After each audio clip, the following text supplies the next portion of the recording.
ئەو پرسێکی تر کە پشتگیری مادیانە لە 2 ساڵی ڕابردووە بەهۆی قەیرانی داراییەوە هیچ بڕەپارەیەک تەرخان نەکراوە بۆ منداڵانی تالاسیما بەهۆی قەیرانی دارایی، بەڵام 2 ساڵی پێشتریش 2013 و 2014 دیسان هەر بۆیان تەرخان نەکراوە بەداخەوە من ئەوەیان هیچ پاساوێک نابینم.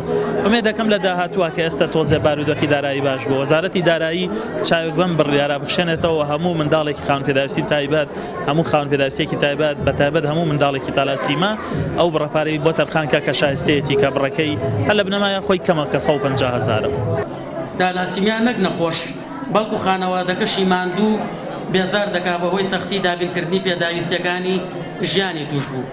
بۆیە داواکارین لە سەرۆکایەتی حکومەت و وەزارەتی کار و کاروباری کۆمەڵایەتی منداڵانی توشبووی تالاسیمیا چیتر لە چاوەڕوانی بەرنامەی چاکسازیدا نەهێڵنەوە بە زووی ئەو پاشەکەوتەی لەسەر موچەکەیان هەڵبگرێت کە تەنها بەشی هاتوچۆکردنی نەخۆشخانەیان ناکە.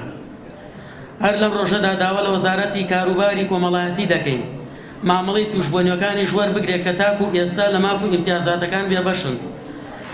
لە سنووری کۆمەڵەکەمان زیاتر لە 150 نەخۆشی تالاسیمیا هەیە ماوەی 4 ساڵە هیچیان بۆ نەکراوە بە پاساوی ڕاگررتنی تۆمارکردنی ناوی نوێ و ئەو نیوە موچەشیان نییە.